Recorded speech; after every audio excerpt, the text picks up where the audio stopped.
నీవు చూపిన కృపలకు, నీవు చేసిన మేలకు, నీవు చూపిన కృపలకు వందనం యేసయ్యా, వందనం యేసయ్యా, వందనం యేసయ్యా, వందనం యేసయ్యా, వందనం యేసయ్యా, వందనం యేసయ్యా, వందనం యేసయ్యా, వందనం యేసయ్యా. నీ పాటి వాడనని నేను, నన్నెంతగానో ప్రేమించావు, అంచెలంచెలుగా హెచ్చించి నన్నెంతగానో దీవించావు. నీ పాటి వాడనని నేను, నన్నెంతగానో ప్రేమించావు, అంచెలంచెలుగా హెచ్చించి నన్నెంతగానో దీవించావు. వందనం యేసయ్యా, వందనం యేసయ్యా, వందనం యేసయ్యా, వందనం యేసయ్యా, వందనం యేసయ్యా, వందనం యేసయ్యా, వందనం యేసయ్యా, వందనం యేసయ్యా. బలహీనుడనైన నన్ను నీవెంతగానో బలపరచావు, క్రీస్తు మహిమైశ్వర్యములో ప్రతి అవసరమును తీర్చావు. బలహీనుడనైన నన్ను నీవెంతగానో బలపరచావు, క్రీస్తు మహిమైశ్వర్యములో ప్రతి అవసరమును తీర్చావు. వందనం యేసయ్యా, వందనం యేసయ్యా, వందనం యేసయ్యా, వందనం యేసయ్యా, వందనం యేసయ్యా, వందనం యేసయ్యా, వందనం యేసయ్యా, వందనం యేసయ్యా. హల్లెలూయా. ప్రభు మిమ్మల్ని దీవించి ఆశీర్వదించి బలపరిచి నడిపించును గాక. మంచిదండి, దేవుని వాక్యంలోకి వెళ్దాము. దేవుణ్ణి ఆశ్రయించిన వారు ఎన్ని మార్లు పడిపోయినప్పటికీ వాళ్ళు దేవుణ్ణి ఆశీర్వదిస్తారు కనుక వాళ్ళని దేవుడు తప్పక లేవనెత్తుతాడు. కాబట్టి దేవుడి మీద ఆధారపడే జీవితాలు మనం కలిగి జీవించాలి అని దేవుడు ఎంతగానో ఆశపడుతున్నాడు. దేవుడు తన స్వరూపంలో మనం ఎందుకు చేసుకున్నాడంటే ఆయన మీద మనం ఆధారపడతామని. హల్లెలూయా. ఆయన మీద మనము ఆధారపడే వారమై ఉండాలి. ఆయన మీద ఆధారపడడం అంటే ఏంటి? ప్రశాంత్ మీద ఆధారపడడం అంటే ప్రశాంత్ మీద ఆనుకోవడము, లేకపోతే ప్రశాంత్ సంపదలో కొద్దిగా నాకు ఇవ్వడము, దాని మీద నేను బ్రతకడం. అట్టి రీతిగానే దేవుని మీద ఆధారపడడం అంటే ఏంటంటే వాక్య ప్రకారం జీవించడం. హల్లెలూయా. కాబట్టి వాక్యమే దేవుడై ఉన్నాడు. ఆది అందు వాక్యము చెప్పాలా? ఆ వాక్యమే దేవుడై ఉండెను. కాబట్టి ఆ వాక్యము మీద మనం ఆధారపడము నేర్చుకుంటే మన జీవితాల్లో ఎన్ని శోధనలు, ఎన్ని ఇరుకులు, ఎన్ని ఇబ్బందులు, ఎన్ని కష్టాలు ఏది వచ్చినప్పటికీ నిన్ను లేవనెత్తేది దేవుడిచ్చిన వాక్యం మాత్రమే. కాబట్టి ఆ వాక్యాన్ని మనం ప్రేమించేవారుగా మనం ఉండాలి. ఆ వాక్యాన్ని చదువుతున్న మనము ఆ వాక్యమందు సంపూర్ణ విశ్వాసము మనము కనపరిచేవారుగా మనము ఉండాలి. అట్టి సావాసము నీకు ప్రభుతో ఉండాలి. అట్టి రీతిగా ప్రభుత్వాన్ని నువ్వు గడపాలి. అట్టి రీతిగా నువ్వు ఇష్టపడాలి. ఆయన మీద ఆధారపడ్డాలి. ఆయన బలవంతం చేయడం, లేకపోతే ఎవరన్నా మనం బలవంతం చేయరు. అమ్మ నాన్న ఏం చెప్తారు? కష్టాల పాలైతే ఒకవేళ ఎగ్జామ్స్ రాసే టైంలో ఒకవేళ మనం ఉంటే, డల్ స్టూడెంట్స్గా ఉంటే మమ్మీ డాడీ ఒకటే చెప్తారు, నేను వచ్చి రాస్తా అని చెప్పారు, దేవునికి ప్రార్థన చేస్తారా అని చెప్తారు. అవునా? ఎందుకు చెప్తారు అంటే they are teaching you to depend on him. ఆయన మీద నువ్వు ఎట్టి రీతిగా ఆధారపడాలో వాళ్ళు మనకి తెలియపరుస్తూ ఉన్నారు. అటు రీతిగానే నేడు వాక్యం చదువుతున్న మనము నిజంగా దేవుని మీద ఆధారపడే వారుగా మనం ఉంటున్నామా? ఒకవేళ లేకపోతే కనుక నువ్వు చదువుతున్న వాక్యము నీకు ఏమాత్రము సహాయపడదు. కాబట్టి చదువుతున్న వాక్యము, దేవుడిస్తున్న ప్రతి ఒక్క వాగ్దానము నమ్ము, విశ్వసించు.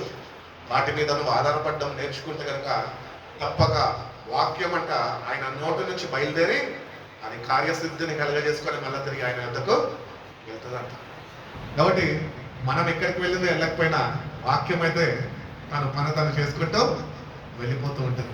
కాబట్టి ఆ వాక్యము మన జీవితాల్లో మనము చేర్చుకుంటే, మన హృదయాల్లో ఆ వాక్యానికి చోటిస్తే అది మన జీవితాల్లో అది కార్యసిద్ధిని కలుగజేస్తుంది అని దేవుని వాక్యం సెలవిస్తుంది. కాబట్టి దేవుని వాక్యము చదవడము, జ్ఞాపకము చేసుకోవడము, మెమరీ వేయడము ఇవన్నీ మనకి అలవాటే. కానీ మనకి ఏంటి అలవాటు లేదంటే ఆ వాక్యం మీద ఆధారపడము అలవాటు లేదు. అలవాటు చేసుకోవాలి. ప్రభువా, help me to depend on your word, teach me to depend on your word. ఈ వాక్యం మీద నేను ఎట్టి రీతిగా ఆధారపడి విశ్వాసంలో ముందుకి నేను కొనసాగాలో నువ్వు నాకు నేర్పించు ప్రభువా, నాకు బోధించు ప్రభువా, నన్ను బలపరచు ప్రభువా, నన్ను నడిపించు ప్రభువా అంటే దేవుడు తప్పక ఆయన వాక్యము చేత మనని బలపరిచి ఆయన నడిపిస్తాడు. కాబట్టి వాక్యము చేత మన జీవితాలు కట్టబడాలి. వాక్యము చేత మా వాక్యమందు మన జీవితాలు ఏం కావాలి? స్థిరపరచబడాలి. Your life has to be set in the word of God. దేవుని వాక్యంలో స్థిరపరచబడితే అప్పుడు నీ జీవితము భద్రపరచబడుతుంది. స్థిరపరచబడకపోతే అది భద్రపరచబడదు అని దేవుని వాక్యం చెప్తుంది. కాబట్టి దేవుని వాక్యాన్ని వింటున్న మనము ఆ వాక్యాన్ని గ్రహిస్తాము, ఆ వాక్యాన్ని ధ్యానిస్తాము. ఆ జ్ఞానోదయము నాకు కలుగుచేయి ప్రభు అని దేవుణ్ణి అడుగుదాము. వాక్యం అనే వెలుగులో నన్ను నడిపించు ప్రభు అని దేవుణ్ణి అడిగితే దేవుడు తప్పక తన వాక్యము ద్వారా ఆయన నిన్ను నన్ను ఆయన బలపరిచి నడిపించే దేవుడై ఉంటున్నాడు. కాబట్టి ఆత్మ ఖడ్గము దేవుని వాక్యం. అవి ఈ ఖడ్గాన్ని మనము ప్రతిదినము ధరింపజేసుకోవాలి.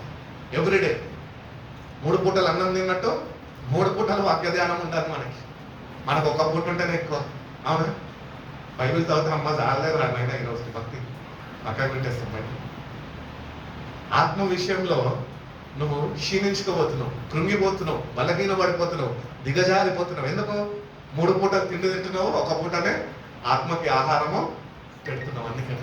అందుకనే 3 పూటలు వాక్యాన్ని చదవాలి, వాక్యాన్ని ధ్యానించాలి. ఆ వాక్యంని మన హృదయంలో చేర్చుకొని ఆ వాక్యం అందు సంపూర్ణ విశ్వాసము మనం కలిగి జీవించగలిగితే కనుక ఆ చదివిన వాక్యము అది దేవుంది కనుక, దేవుడై ఉన్నాడు కనుక అది నీ జీవితంలో ఒక కార్యాన్ని జరిగిస్తుంది అని దేవుడు తెలియజేస్తున్నాడు. మీకా గ్రంథం 6వ అధ్యాయం ఒకసారి చూద్దామండి. మీకా గ్రంథము 7వ అధ్యాయము 7వ అధ్యాయము 18వ వాక్యం. తన స్వాస్థ్యములో శేషించిన వారి దోషమును పరిహరించి వారి దోషమును పరిహరించి వారు చేసిన అతిక్రమముల విషయమై వారిని క్షమించు దేవుడైన నీతో సముడైన దేవుడున్నాడా? ఆయన కనికరం చూపుటి యందు సంతోషించువాడు గనుక నిరంతరము కోపం ఉంచడు. ఆయన మరల మన యందు జాలిపడును. మన దోషములను అణచివేయును. వారి పాపములన్నిటినీ సముద్రపు అగాధములలో నీవు పడవేతువు. నువ్వు సముద్రపు అగాధములలో నువ్వు పడవేతువు. పూర్వకాలమున చాలండి. కాబట్టి ఇక్కడ దేవుడు తెలియజేస్తున్నాడు, who is a God like you who pardons sin and forgive the transgressions of the remnant of his inheritance. దేవుని యొక్క స్వాస్థ్యం అంట దేవుని మాటను ధిక్కరించి పాపముతోని స్నేహము చేయడం ప్రారంభించిందంట. కానీ దేవుడు ఎంత ప్రేమమయుడు అంటే తన స్వాస్థ్యముగా మనం చేసుకున్నప్పటికీ కూడా మనము ఆయనతోనే జీవించాల్సిన మనము ఆయనతోని జీవించక ఈరోజు లోకము అనే లోక పాపంలో పడిపోయి పాపపు అలవాట్లు, పాపపు ఆచారాలలో మనము బ్రతుకుతున్నప్పటికీ కూడా తన స్వాస్థ్యము గనుక ఆయన అంటున్నాడు, నేను తప్పక నిన్ను క్షమిస్తాను, తప్పక నిన్ను నేను ఆశీర్వదిస్తాను, తప్పక నేను నీకు తోడుగా ఉండి నిన్ను బలపరిచి నడిపిస్తాను అంటాడు. We are not our own property. మన సొత్తు కాదు. బైబిల్ చెప్తుంది కదా, మీరు మీ సొత్తు కాదు, మీరు విలువ పెట్టి కొనబడ్డవారు. ఈరోజు మనం ఒకటి గుర్తించాలి, ఏంటి అంటే ఆయన విలువైన యవ్వన అమూల్యమైన రక్తాన్ని ఆయన నీ కొరకు నా కొరకు కల్వరి సిలువలో దారపోసి మనని, ఒకప్పుడు దూరస్తులుగా ఉంటున్న మనని సమీపస్తులుగా చేర్చుకున్నాడు. తన స్వాస్థ్యంలోనికి ఆయన మనం తెచ్చుకున్నాడు. కాబట్టి అటువంటి దేవుణ్ణి ఆరాధిస్తున్న మనము ఆయన యొక్క క్వాలిటీస్ మనం తెలుసుకోవాలి. ఒక వ్యక్తి యొక్క క్వాలిటీస్ తెలుసుకోవాలంటే ఏం చేయాలి? కొద్ది కాలం వాటితోనే స్నేహం చేయాలి. ఆ స్నేహం చేస్తుంటే ఆ వ్యక్తికి ఏమి ఇష్టమో నువ్వు తెలుసుకుంటావు. ఇప్పుడు మా ఆవిడకి వెనిలా ఫ్లేవర్ అంటే ఇష్టం. ఎట్లా తెలుసు నాకు? 3 సంవత్సరాలు అవుతుంది కనుక ఆమె నాకు ఫస్ట్ ఇష్టంలే అని చెప్పింది. దాని తర్వాత కట్టుకున్నందుకు ఇష్టము చేసుకుంది. అట్టి రీతిగానే మనకు ఇష్టం లేదు ఏమని, దేవునితో సావాసం చేయడానికి అంత సమయం మనకు ఉండదు. కానీ లోకంతో సావాసం చేయమంటే 23 గంటలు 59 నిమిషాల 1 సెకండ్ వరకు కూడా లోకంతో స్నేహం చేస్తాం. అందుకనే లోకపు అలవాట్లతో మనము నింపబడి ఉన్నాం. ఎప్పుడైతే మనము దేవునితో సావాసం చేయడం ప్రారంభిస్తామో ఈ లోకపు అలవాట్లన్నీ మన నుంచి నశించిపోతాయి. ఆయనలో ఉన్న క్వాలిటీస్ అన్ని మనము ధరింపజేసుకుంటాం. కాబట్టి దేవుని యొక్క క్వాలిటీస్ మనకు కావాలి. మనము ఆయన పోలికలో చేయబడ్డాము, కానీ ఆయనలో క్వాలిటీస్ అన్ని మనం ఏం చేసినాము? పోగొట్టుకున్నాం. దేని గురించి పోగొట్టుకున్నాము? పాపము చేసి ఆయనలో ఉంటున్న సుగుణాలన్నీ మనలో ఉండాల్సింది మనం ఈరోజు పోగొట్టుకున్నవన్నీ దేవుడు తిరిగి మళ్ళీ మనకి ఇవ్వడానికి ఆయన ఎంతగానో ఇష్టపడే దేవుడు అయి ఉంటున్నాడు. కాబట్టి దేవుని దగ్గరకు వస్తున్న మనం క్రైస్తువులుగా మిగిలిపోద్దు, కానీ ఆయన స్వరూపంలోనికి మనము మార్చబడాలి. అంటే ఆయనలో ఉంటున్న క్వాలిటీస్ మనలో అలవర్చుకోవాలి. దేవుని దగ్గరికి వెళ్ళి ఆయనతో నీ సమయం గడిపి ఆయనతోనే నువ్వు జీవిస్తున్నప్పుడు, ఆయనతో కలిసి సమయం గడుపుతున్నప్పుడు, ఆయనలో క్వాలిటీస్ నువ్వు గుర్తెరిగినప్పుడు, ఆ క్వాలిటీస్ నీ జీవితంలో కొద్దిగా మార్పు కలిగించినప్పుడు నువ్వు కూడా క్వాలిటీస్ తలుపజేసుకోవడానికి ఇష్టపడుతూ ఉంటావు. అందుకనే మేనర్స్ నేర్పిస్తారు పిల్లలకి. అవునా? ఎందుకు నేర్పిస్తారు? సమాజంలో పోతే మా తల్లిదండ్రులు ఇటు రీతిగా మమ్మల్ని ప్రవర్తన కలిగి జీవించమన్నారు అని మేనర్స్ నేర్పిస్తారు. అట్టి రీతిగానే దేవుని దగ్గరికి వెళ్ళినప్పుడు దేవుడు మనకి తనలో ఉంటున్న క్వాలిటీస్ మనకి పరిచయం చేస్తాడు. ఆ క్వాలిటీస్ని మనం ఇష్టపడి అవి ఆయన దగ్గర నుంచి వేడుకుంటే పొందుకుంటే వాటితోని మనని ఆయన ధరింపజేస్తాడు. కాబట్టి ఈ వాక్యాలు మనం చదువుకున్న ఈ 2 వాక్యాల్లో మనం ఒక మాట మనం గమనిస్తే కనుక ఇక్కడ కొన్ని క్వాలిటీస్ దేవుడిలో కనిపిస్తాయి. Who is a God like you? నీ వంటి దేవుడు ఎవరు ఉన్నారు అని బైబిల్లో మీకా ప్రవక్త అడుగుతున్నాడు. కాబట్టి ఆయన వంటి దేవుడు ఎవరైనా ఉన్నారా ఈ లోకంలో? ఇప్పటి వరకు ఎంతో మంది దేవుళ్ళని వచ్చారు, ఎంతో మంది మేమే దేవతలము అని వచ్చారు, ఎంతో మంది మా దేవుడే నిత్యమైన దేవుడు అని వచ్చారు. కానీ మనం ఆరాధిస్తున్న దేవుడు ఎవరు తెలుసా? నిన్ను నన్ను ప్రేమించి పరమును విచ్చి భూమిపైకి దిగి వచ్చి ఆయన ప్రాణాన్ని అర్పించి సమాధి చేయబడి పునరుద్ధానుడై తిరిగి లేచి మన దేవుని యొక్క సమాధి ఏంటి అంటే అది తెరవబడిన సమాధి.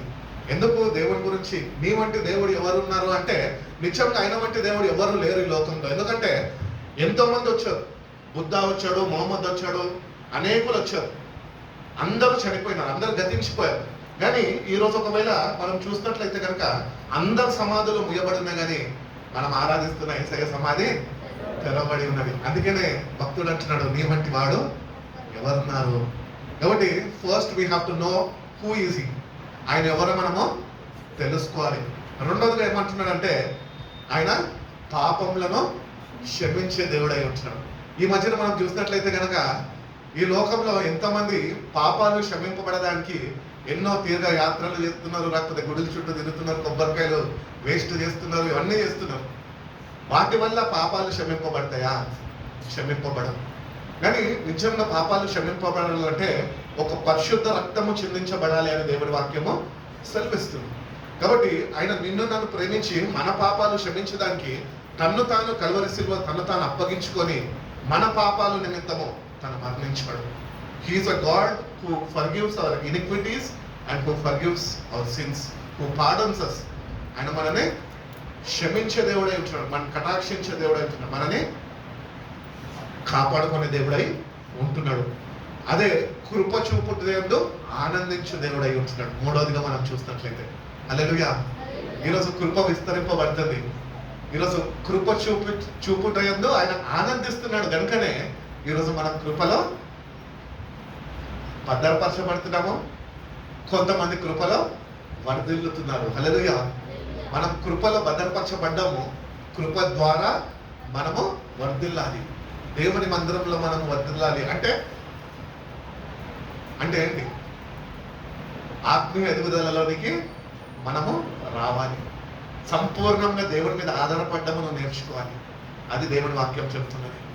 కాబట్టి నా జీవితంలో ఇప్పటి వరకు ఏవేవో విషయాల్లో నువ్వు అనేక వాటి మీద నువ్వు ఆధారపడ్డావేమో, కానీ దేవుడు అంటున్నాడు నువ్వు దేని మీద ఆధారపడాల్సిన అవసరం లేదు. నేనున్నాను నీకు.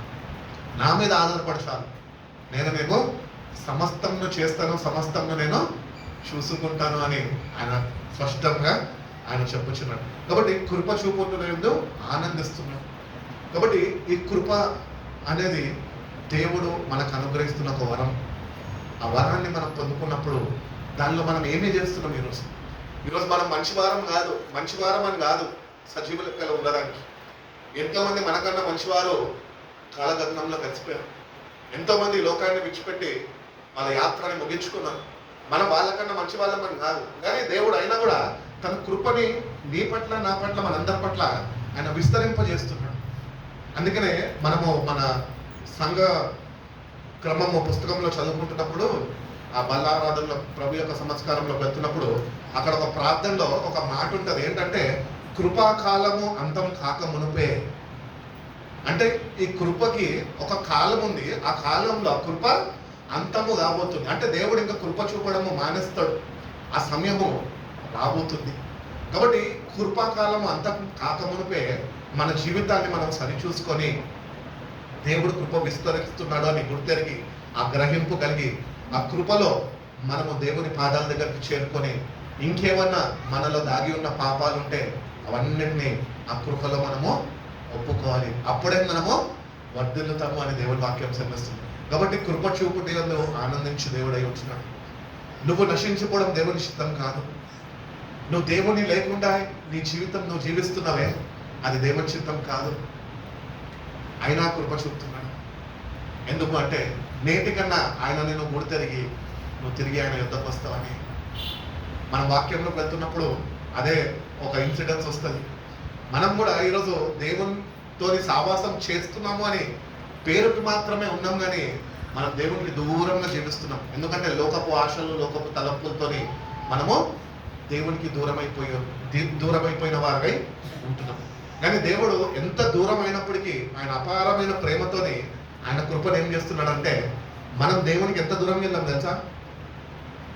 అందుకోలేనంత దూరంగా వెళ్ళినప్పటికీ కూడా దాన్ని మించిన కృపను దేవుడు విస్తరింపజేస్తున్నాడు. కనుకనే ఈరోజు మనము బ్రతికి బట్టగట్టి మందిరానికి వచ్చి ఆయన నామంలో స్తుతించగలుగుతున్నాం.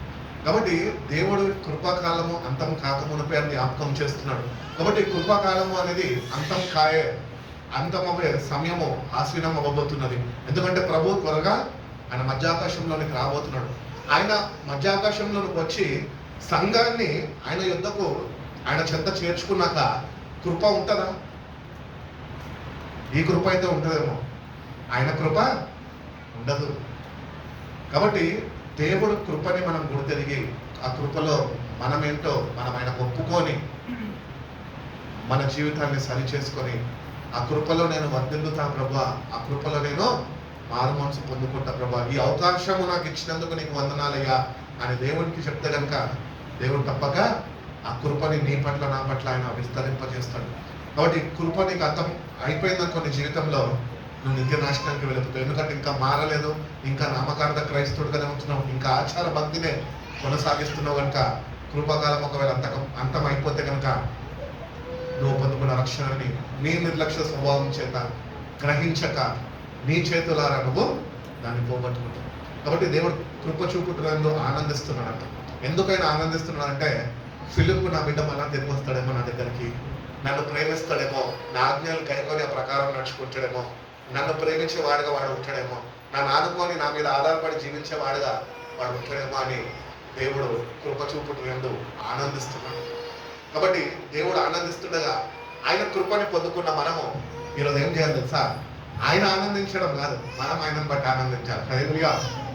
కాబట్టి ఆయనను బట్టి మనము ఆనందించే వారిగా మనము ఉండాలి. అందుకని చక్కగా అంటున్నాడు, కృప చూపుట యందు ఆనందించువాడు. మనం కూడా ఆ కృపని పొందుకొని ఆ కృపలో ఎప్పుడైతే నువ్వు వర్ధిల్లడము ప్రారంభిస్తావో, అర్థమవుతుందా? ఆ కృపలో నువ్వు ప్రాస్పర్ అవ్వడము, వర్ధిల్లడం. దేనిలో? లోకపరమైన ఆస్తులతోనే, జీతాలతోనే, బంగారంతోనే, వెండితోనే కాదు, వాక్యముతోని. నువ్వు ఎప్పుడైతే కృపతోని నువ్వు కృపలో వర్ధిల్లగలుగుతావో అప్పుడు నువ్వు దేవుళ్ళు ఆనందించగలుగుతావు. వాక్యంలో ఎదగాలి, వాక్యంలో స్థిరపరచబడాలి, వాక్యాన్ని ఆధారము చేసుకొని బ్రతకడం నేర్చుకోవాలి. అప్పుడు దేవుని కృప నీకు అర్థమవుతుంది. ఆ కృపలో నువ్వు ఆనందించడం నేర్చుకోగలవు. కాబట్టి దేవుడు కృప చూపుతున్నందు ఆనందిస్తున్నాడు. ఆయన ఆనందిస్తున్న రీతిగానే మనం కూడా కృపని పొందుకున్న మనము ఆయనలో ఆనందించడము కలిగి జీవించాలి అని దేవుడు ఎంతగానో కోరుకుంటున్నాడు. కాబట్టి who is a God like you, pardoning iniquity, delighting in mercy. కాబట్టి ఆయన ఏమంటున్నాడు? ఆయన కనికరము చూపుట యందు సంతోషించుచున్నాడు. కాబట్టి కనికర పడుతున్నాడు. ఎందుకు? ఇంకా మనము గ్రహించలేకపోతున్నాం కాబట్టి, ఆయన ప్రేమని ఇంకా మనం అర్థం చేసుకోలేకపోతున్నాం కాబట్టి ఆయన ఏం చేస్తున్నాడంట? కనికరము చూపుచున్నాడు. కాబట్టి ఆయన కనికరము చూపుతుండగా ఆయన ప్రేమని, ఆయన కనికరాన్ని చులకనగా తీసుకోవడం కాదు. ఎందుకు దేవుడు నా పట్ల ఇంత శ్రద్ధ వహిస్తున్నాడు అన్న గ్రహింపు నీకు రావాలి. ఆ గ్రహింపులో నువ్వు జీవించాలి. అప్పుడే నువ్వు దేవునికి సమీపస్తుడిగా నువ్వు ఉండగలుగుతావు. ఇంకా అదే విధంగా అంటున్నాడు, fulfilling all the covenants of his promises. ఆయన చేసిన ప్రతి ఒక్క వాగ్దానాన్ని ఆయన నెరవేర్చడానికి ఇష్టపడుతున్నాడు. కాబట్టి అమ్మా, అబ్రహాము యాకోబులకు ప్రమాణం చేసిన సత్యమును కనికరమును నువ్వు అనుగ్రహించు. కాబట్టి వాగ్దానము చేసిన దేవుడు నమ్మదగిన వాడు అని బైబిల్ చెప్తుంది. దేవుని బిడ్డలు ఆయన రక్తంలో కడగబడిన ప్రతి ఒక్కరు దేవుడు చేసిన ప్రతి ఒక్క వాగ్దానాన్ని స్వతంత్రించుకోవాలన్నదే దేవుని చిత్తం. హల్లెలూయా. ఒక్క వాగ్దానం వాళ్ళదండి, వాళ్ళకు వచ్చిందండి అని చెప్తాం. ఆ వాగ్దానం నీదే నువ్వు నమ్మవే అంటే దేవుని గురించి నీకు అంత జ్ఞానమే ఉన్నది. బైబిల్ చెప్తున్నది, all the promises which are made by God are yes and amen in Jesus name. ఆయన నామంలో ప్రతి ఒక్క వాగ్దానము అవును ఆమేన్ అని చెప్పబడింది.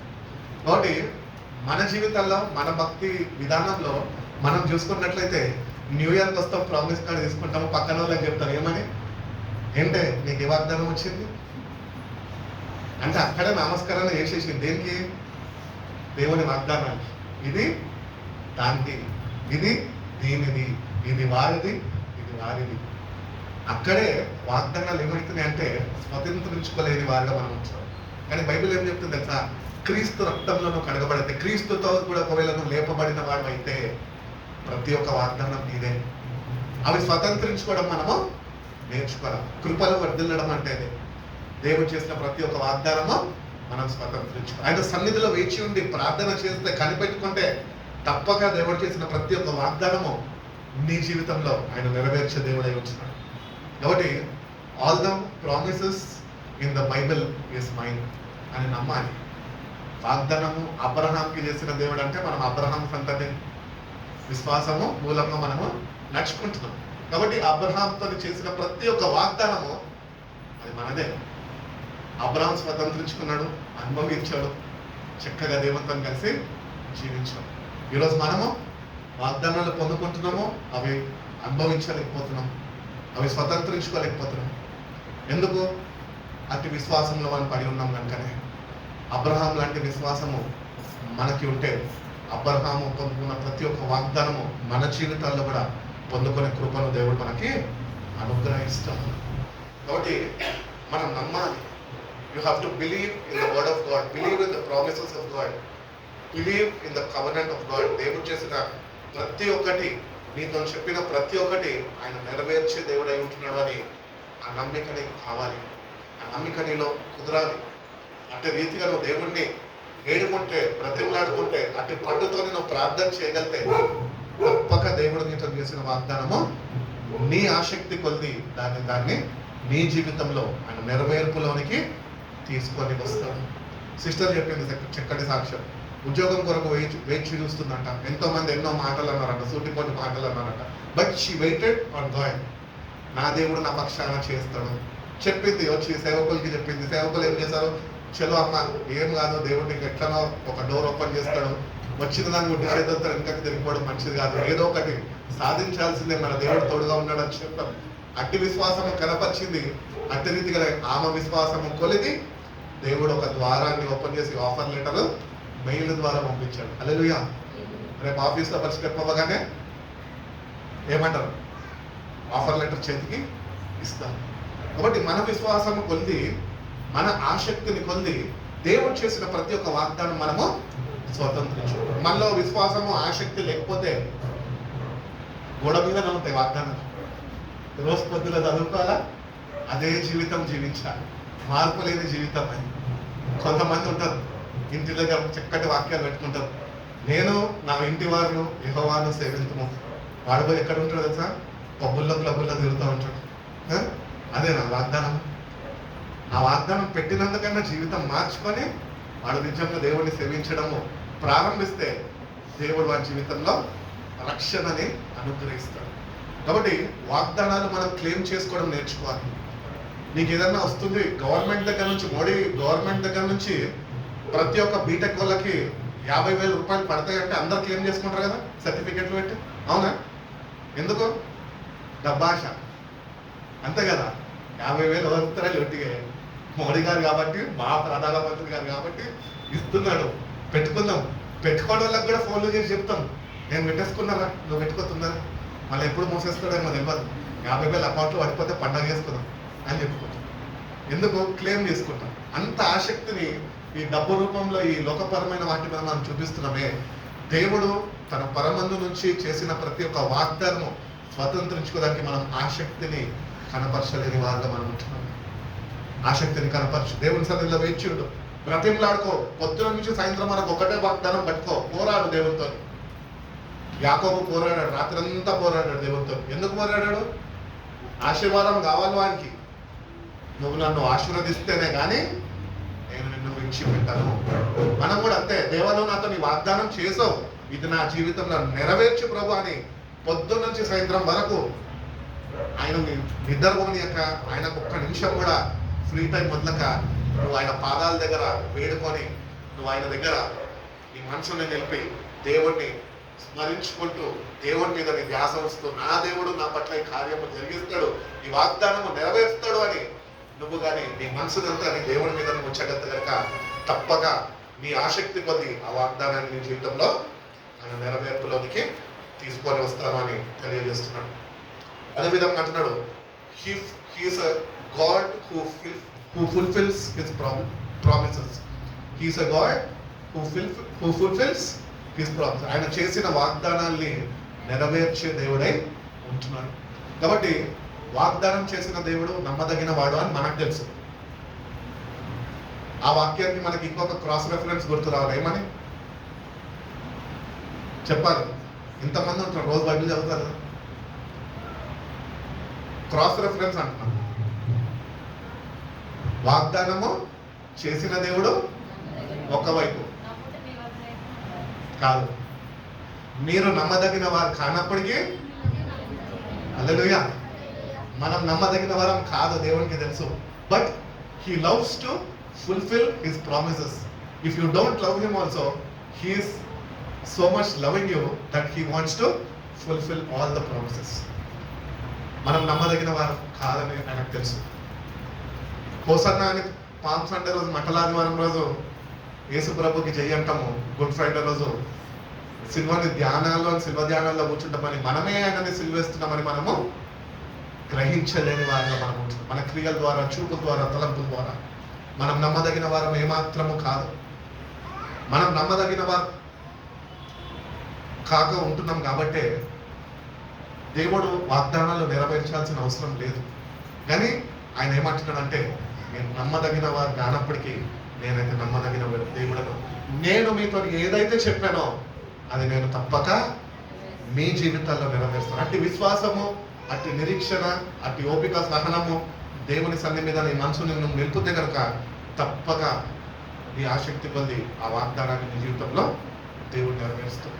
కాబట్టి ప్రామిసెస్ తీసుకోవడం అందరికీ తెలుసు మనకి, కానీ వాటిని స్వతంత్రించుకోవడం మనకి తెలియదు. ఎట్లా స్వతంత్రించుకోవాలంటే ఏకాంతముగా ఆయనతో గడిపినప్పుడు, నువ్వు ఎన్ని ప్రాబ్లమ్స్లో నువ్వు ఉంటున్నప్పటికీ నీ మనసంతా ఆయన మీద నిలిపినప్పుడు ఆ వాగ్దానాన్ని నువ్వు క్లెయిమ్ చేసుకోగలవు. తెలుసా, ఒకవేళ ప్రాబ్లమ్స్ ఉన్నాయి నాకు అని చెప్పి దేవుడు చేసిన వాగ్దానం మర్చిపోతే అది నీ జీవితంలో ఏమాత్రము నెరవేర్చబడదు. ఎన్ని ప్రాబ్లమ్స్ ఉన్నా దేవుని వాగ్దానము మారదు. ఆయన చేశాడు అంటే తప్పక దాన్ని నెరవేరుస్తాడు. మనమే ఆయనని నమ్మక, అటు నమ్మిక ఆయన మీద ఉంచక, ఆయన యందు ఉంచక వాగ్దానాల్ని పొందుకున్న మనము కొన్ని కష్టాలు, కొన్ని శ్రమలు, కొన్ని ఇరుకులు, కొన్ని ఇబ్బందులు, కొన్ని సమస్యలు మన మీద వచ్చి పడినప్పుడు దేవుడు చేసిన వాగ్దానాల్ని విడిచిపెట్టి మనకుంటున్న ప్రాబ్లమ్స్ యొక్క సొల్యూషన్స్ని మనం వెతుక్కుంటూ ఉంటాం. అక్కడ నీకు సొల్యూషన్ దొరకదు, కానీ ఇంకొన్ని ప్రాబ్లమ్స్ అడిషనల్గా యాడ్ అవుతాయి. అందుకనే మన జీవితాల్లో ఒకటి గుర్తిస్తాం, మన జీవితంలో ఎటువంటి సమస్య మనం ఎదుర్కొంటున్నా వాగ్దానం చేసిన దేవుడు నమ్మదగిన వాడు. ఆయన దగ్గర ఒప్పుకో, ప్రభా నేను నమ్మదగిన వాడు కానప్పటికీ నువ్వు నమ్మదగిన దేవుడుగా నువ్వు నా కొరకు ఉంటున్నందుకు నీకు వందనాలయ్యా అని నువ్వు ఆయనని స్తుతించగలితే, భక్తులు అంటారు కదా, స్తుతి నీ స్థితిని మారుస్తుంది.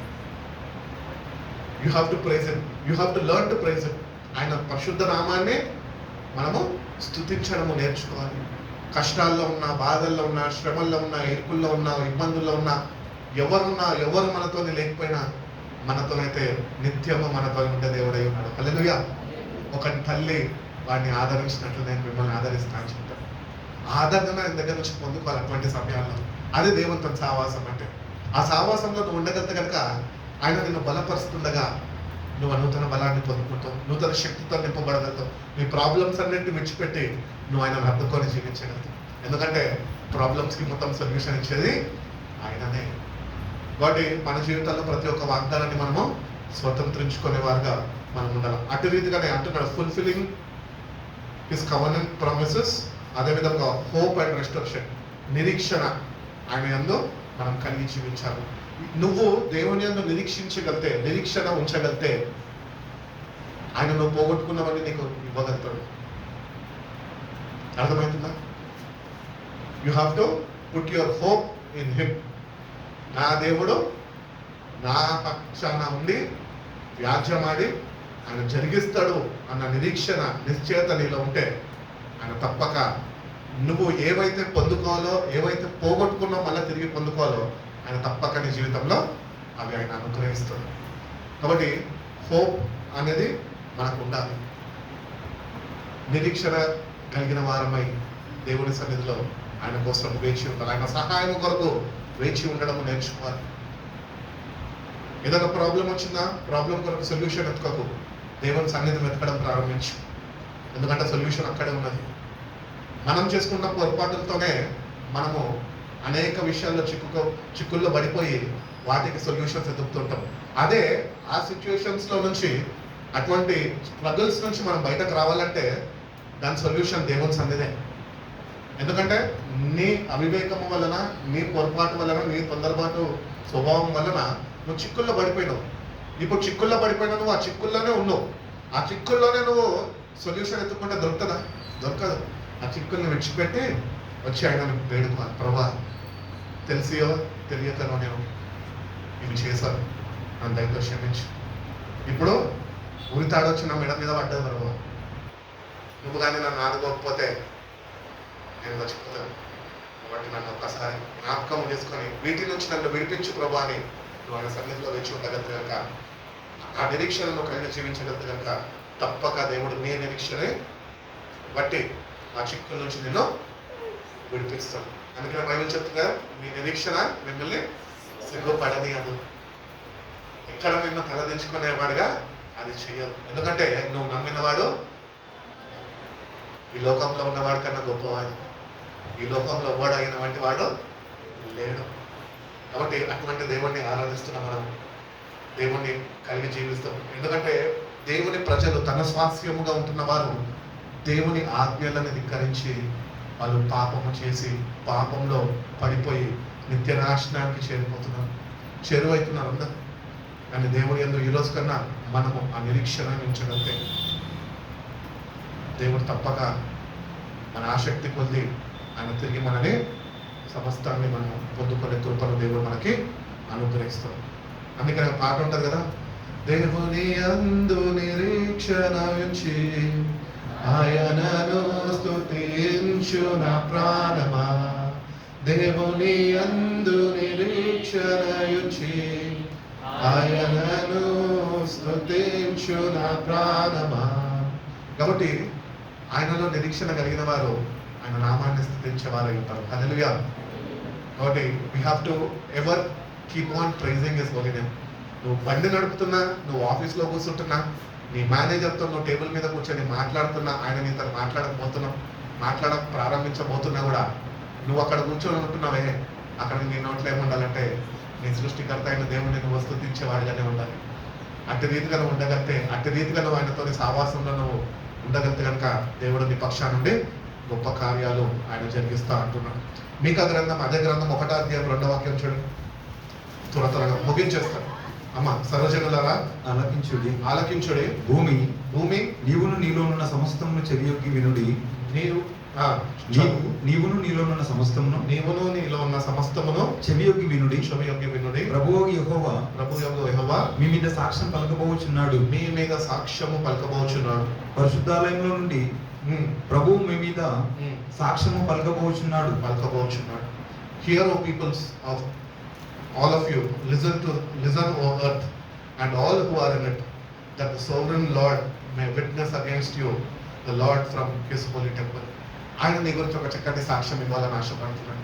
నువ్వు ఆయన యందు నిరీక్షణ ఒకవేళ ఉంచగలిగితే నీ గురించి ఆయన సాక్ష్యము సిద్ధపరుస్తా అంటున్నాడు. కాబట్టి దేవుని దగ్గర నుంచి ఒక చక్కటి సాక్ష్యము మనం పొందుకోవాలి. ఈరోజు ఈ లోకంలో ఉంటున్న మనము ఎన్నెన్నో చదువుకొని చక్కగా మంచి అభివృద్ధిలోనికి రావాలి.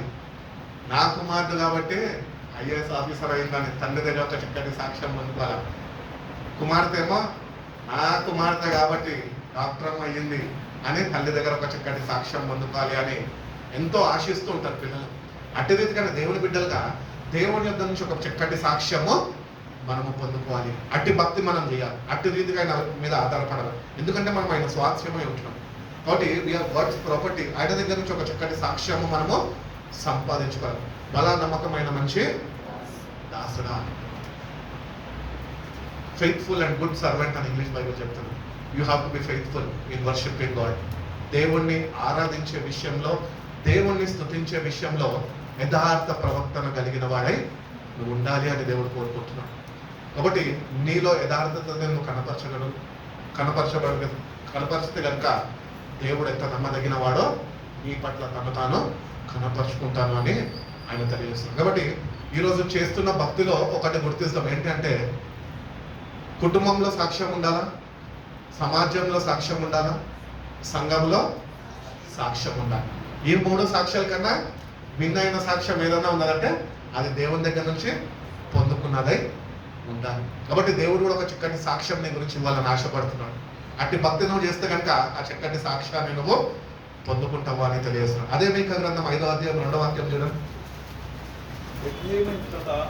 బెత్లెహేము ఎఫ్రాతా యూదావారి కుటుంబములలో నువ్వు స్వల్ప గ్రామమైనను నా కొరకు ఇశ్రాయేలును ఏలబోవాడు మీలో నుండి వచ్చును.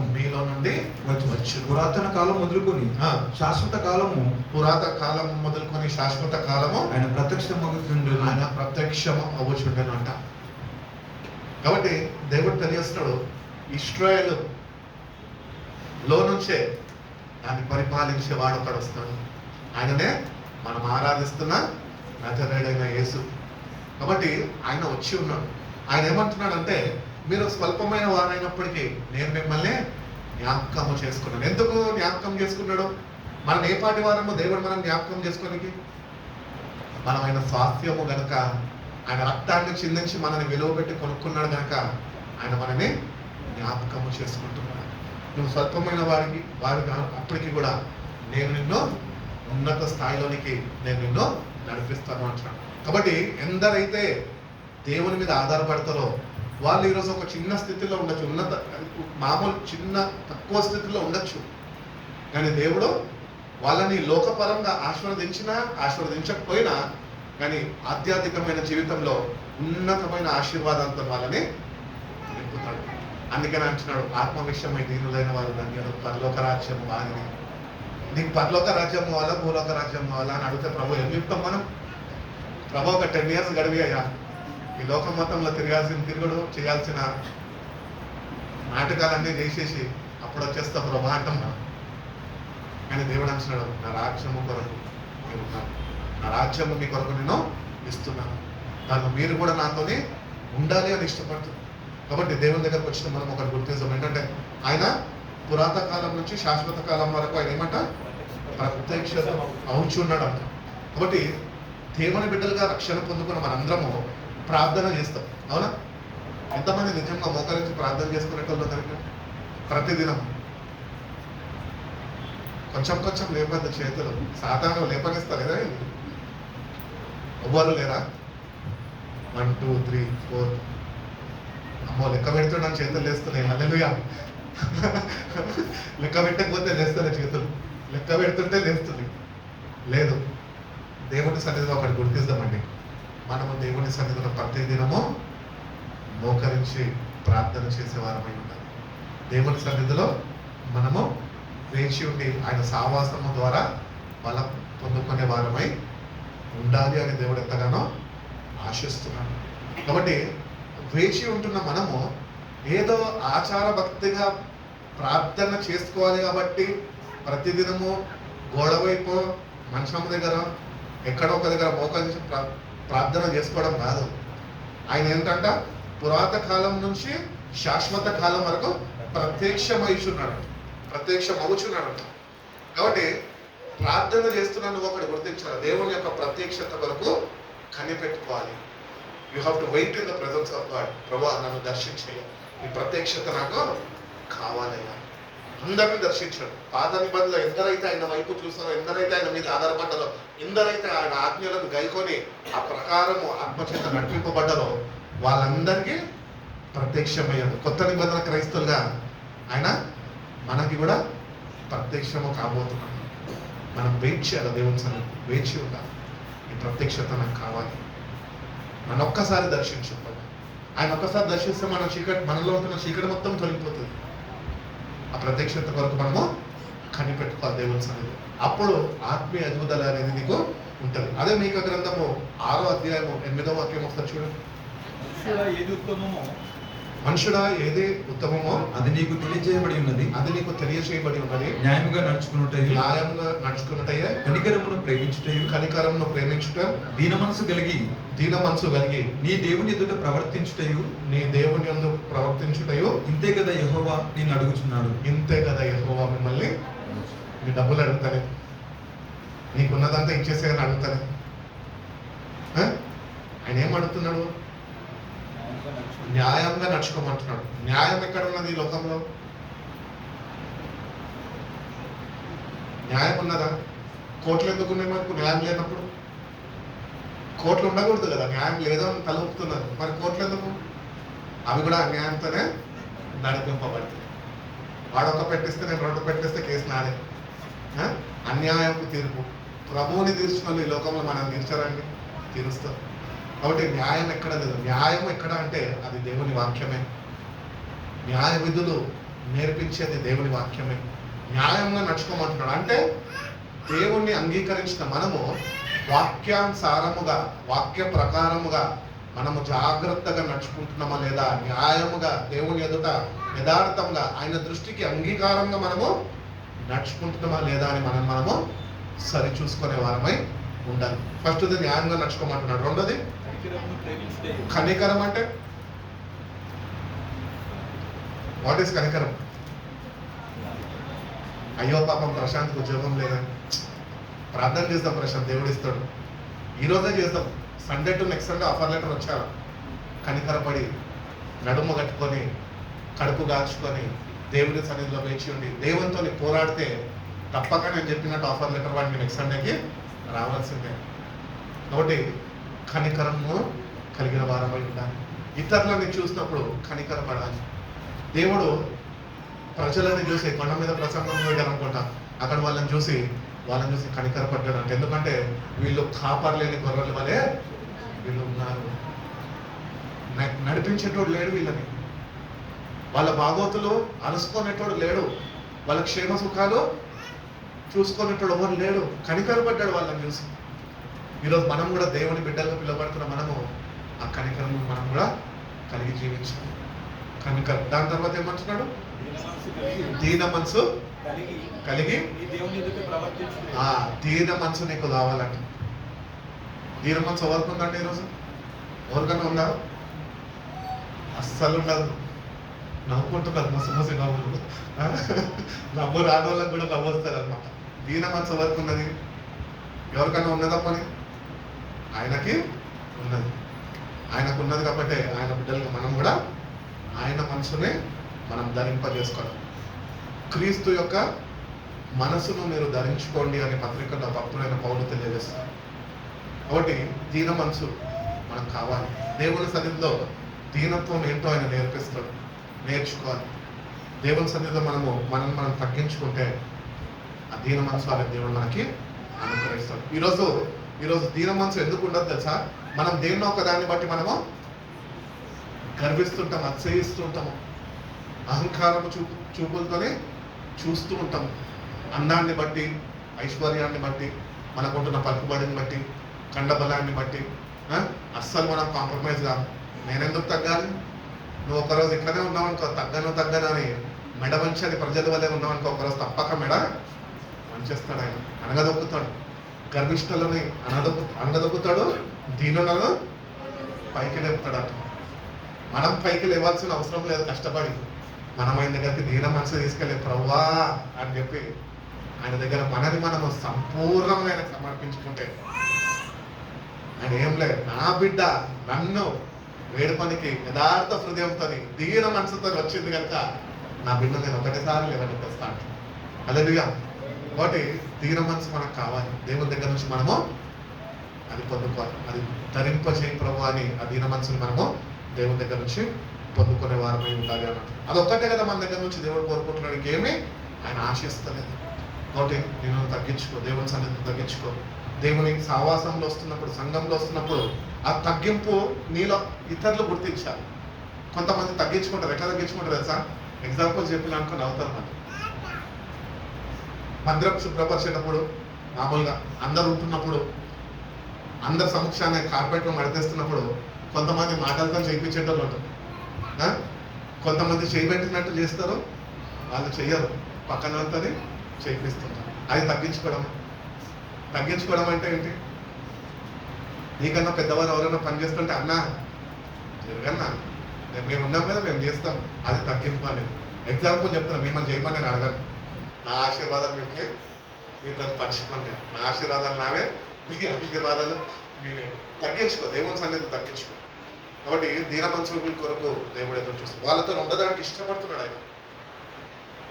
విరిగి నలిగిన హృదయం వారితో ఆయన ఉండడానికి ఇష్టపడుతున్నాడు. మనకు సమీపస్తుడుగా ఆయన ఉంటాను అని తెలియజేస్తుంది. కాబట్టి దీన మనసు అనేది మనకి కావాలి. ఆఖరిగా మనం చూసుకున్నట్లయితే కనుక అదే అధ్యాయంలో మనం చదువుకున్నాం కదా, 7వ అధ్యాయంలో మన పాపాలన్నిటినంట ఆయన ఏం చేస్తాడంట? సముద్రపు అగాధంలోనికి వాటిని పడవేస్తాడంట. ఈరోజు నువ్వు చేసిన ప్రతి ఒక్క పాపము నీకు గుర్తున్నా నీకు గుర్తు లేకపోయినా ఆయన దగ్గర అంత రికార్డు ఉన్నది. కాబట్టి నీ పాపాలన్నీ ఈ వాక్య ప్రకారము సముద్రపు అగాధములోనికి అవి కప్పివేయబడను అని అనుకుంటుంటే నువ్వు ఎట్లుండాలి తెలుసా? దేవుని సన్నిధిలో యథార్థ హృదయంతో, దీన మనసుతో నువ్వు ఆయన దగ్గరకు వచ్చి, ప్రభువా పాపినయ్యా నన్ను క్షమించు, నేను చేసిన ప్రతి ఒక్క పాపము నేను సన్నిధిలో ఒప్పుకుంటున్నాయా అని ఒప్పుకోవాలి. ఒప్పుకుంటున్నాయా అంటే సరిపోదు, నేమిట్ ఒక్కొక్కదాన్ని చెప్పు దేవునికి. అందుకని ఇంగ్లీష్లో ఒక సెయింగ్ ఉంటుంది కదా, name it then you will get it. నువ్వు ఏదైతే దేవుని దగ్గర చెప్తావో, ఏ పాపం చేశానో ఒప్పుకుంటావో, ఆ పాపంకి ఆ క్షమాపణ దొరుకుతుంది. అన్ని పాపాలని మూటగట్టి ప్రభు పాపాలన్నీ చేశాను క్షమించు అంటే క్షమించడు. ఒప్పుకో, స్పష్టత కావాలి దేవునికి. క్లారిటీగా చెప్పు, ప్రభు ఈ పాపం నేను చేశాను, తెలిసే చేశాను తెలియకనే చేశాను చెప్పు. క్లారిటీగా చెప్పు దేవునికి. చెప్పి నిజంగా పశ్చాత్తాపడు, నిజంగా కన్నీళ్ళు విడువు. చేసినందుకు నన్ను క్షమించయ్యా అని కన్నీళ్ళు నువ్వు విడవగలితే, విరిగి నగిన హృదయము ఆయన పాదాల దగ్గర నువ్వు కుమ్మరించగలితే కనుక తప్పక ఈ వాక్య ప్రకారము దేవుడు ఏం చేస్తాడంట, ఈ పాపాలన్నిటినీ సముద్రం అగాధంలోనూ వాటిని పడివేస్తాడంట. ఇంకెప్పటికీ వాటిని నేను జ్ఞాపకము చేసుకోను అని వాక్యం చెప్తున్నాను. కాబట్టి మనలోనే ఉన్నది దేవుడు ఏమన్నా చేయాలంటే. దేవుడు అంతటా దేవుడు ఆయన వచ్చి ఆయన చేయాల్సినంత చేసేసాడు. ఆయన తిరిగి ఆయన పని ముగించుకొని ఆయన వెళ్ళిపోయారు. ఇప్పుడు చేయాల్సినంత మనము కానీ సరైన రీతిలో దేవుణ్ణి అర్థం చేసుకొని, దేవుని క్వాలిటీస్ ధరింపజేసుకొని, దేవుని సన్నిధిలో వేచి ఉండి, దీన మనసుకుల యథార్థ హృదయంతో ఆయన సన్నిధికి వచ్చి మన పాపాలన్నీ ఆయన సన్నిధిలో స్పష్టత కలిగి ఒప్పుకుంటే, స్పష్టంగా ఒప్పుకుంటే దేవుడు అంటున్నాడు, నేను తప్పక వాటిని క్షమిస్తాను. కాబట్టి పాప క్షమాపణ మనకు కావాలి. ఈరోజు మనము పాప క్షమాపణ గురించి ప్రార్థనలు చేస్తూ ఉన్నాం. మంచిదే, ప్రార్థన చేసి మనం అనుకుంటుంటాము బాగానే ఉంది, ప్రార్థన చేసుకున్నా, దేవుడు నా పాపాలు క్షమించాడు అన్న క్లారిటీ మనకు ఉండదు. బట్ వి స్టిల్ ప్రే. ఎందుకు? అటు విశ్వాసం మనలో ఉన్నది. ఆ విశ్వాసము పెంపొందించబడాలి. దేవునితో నువ్వు సావాసం చేస్తున్నప్పుడు నీ విశ్వాసము బలపరచబడుతుంది. నీ విశ్వాసం బలపరచబడినప్పుడు ఆత్మకార్యం నీలో జరుగుతూ ఉంటుంది. ఆత్మకార్యం నీలో జరుగుతున్నప్పుడు ప్రతి ఒక్క పాపము నువ్వు దేవుని సన్నిధిలో ఒప్పుకోవడానికి ఇష్టపడే వ్యక్తిగా ఉంటావు. నువ్వు ఎప్పుడైతే ఒప్పుకోవడం ఇష్టపడుతూ ఉంటావో ఆయన వాటిలన్నింటినీ మూటగట్టి సముద్రంలో ఆయన పాలిస్తాడు. ఇంకెప్పటికీ వాటిని జ్ఞాపకం చేసుకోవాలి. అప్పుడు నిజమైన రక్షణ ఆనందము, దేవుని బట్టి ఆనందించడము నువ్వు నేర్చుకోవాలి. కాబట్టి ఈరోజు క్రిస్టియన్స్గా, దేవుని బిడ్డలుగా, క్రైస్తవులుగా పిలవడుతున్నాం, కానీ దేవుల్లో ఆనందించలేని వారుగా, ఆయన అనుగ్రహిస్తున్న పాప క్షమాపణని పొందుకోలేని వారుగా మనం ఉంటున్నాము అంటే లోపము మనలోనే ఉన్నది, పొరపాటు మనలోనే ఉన్నది. ఆ పొరపాటుని గుర్తెరిగి దాన్ని సరిదిద్దుకొని దేవుని పాదాల దగ్గరికి మన జీవితాన్ని మళ్ళీ తిరిగి ఆయన సమర్పించుకుంటే కనుక దేవుడు తప్పక తన వాక్యము ద్వారా, తన పరిశుద్ధ ఆత్మ సహాయం ద్వారా మన పాపాలన్నింటినీ ఆయన క్షమిస్తాడు. నూతన వ్యక్తులుగా ఆయన మనం మారుస్తాడు. దేవుడు అటువంటి కృప మనందరికీ అనుగ్రహించి మనం బలపరిచి నడిపించుకున్నాక కలుమూసుకుందాం, ప్రార్థన చేసుకుందాం. పరిశుద్ధుడా, ప్రేమ కలిగిన యేసయ్యా, గొప్ప తండ్రినైనా మమ్మల్ని ఎంతగానో ప్రేమించి ప్రభా మరొక దినాన్నినైనా మా జీవితాల్లో మీరు అనుగ్రహించి మీ పరిశుద్ధ నామాన్నినైనా మేము ఇటు రీతిగా స్తుతించే భాగ్యాన్ని మాకు దయచేస్తున్న విధానం బట్టి మీకు స్తోత్రం ప్రభా. ఎంతమందికి లేని ఈ గొప్ప భాగ్యాన్ని నేను, ఈ అవకాశాన్ని ప్రభా మమ్మల్ని మీరు జ్ఞాపకం చేసుకొని ప్రభా మా జీవితాల్లోనైనా మీరు అనుగ్రహించిన విధానం బట్టి మీకు స్తోత్రం ప్రభా. అవును ప్రభా, నీ వంటి దేవుడినైనా ఎవ్వరూ లేరు ప్రభా. అవునైనా నిన్ను మేము కలిగి ఉన్నందుకు నేను నీ కృతజ్ఞతలే జీవించినప్పుడు మాకు దయచేయమని అడుగుతున్నాను. మీరు మాకు తోడుగా ఉండండి ప్రభా. ప్రతి ఒక్క పాపం నేనైనా మీ సన్నిధిలో ఒప్పుకోండి ప్రభా. ఆ పాపాన్ని క్షమించడానికి నేను సిద్ధ మనసు కలిగి ఉంటున్నందుకు వందనాలు ప్రభా. కృప చూపునందునైనా నువ్వు ఆనందించే దేవుడుగానైనా మీరు ఉంటున్నందుకు వందనాలు ప్రభా. మీరు చేసిన ప్రతి ఒక్క వాగ్దానమునైనా మా జీవితాల్లోనైనా మీరు నెరవేర్చడానికి ఎదురు చూస్తున్న విధానం బట్టి మీకు స్తోత్రాలు ప్రభా. మా పొరపాట్లన్నింటినైనా మీ సన్నిధిలో ఒప్పుకొని ప్రభా, మాలో ఉంటున్న లోపాన్నినైనా మేము సరిదిద్దుకొని ప్రభా, మీ దృష్టికి అంగీకారంగా ప్రభా మేము చేసిన ప్రతి ఒక్క వాగ్దానాన్నినైనా మేము స్వతంత్రించుకునే కృపను అటువంటి శక్తినైనా మేము మాకు దయచేయండి, మాకు నేర్పించండి ప్రభా. అవునైనా మీరు మాకు తోడుగా ఉండండి ప్రభా. నీ అందులో సంపూర్ణమైన విశ్వాసము, నిరీక్షణ కలిగి ఎటు రీతిగా జీవించాలో మీరు మాకు నేర్పించండి. వాక్యం మన వెలుగుతున్నాను వెలిగించండి ప్రభా.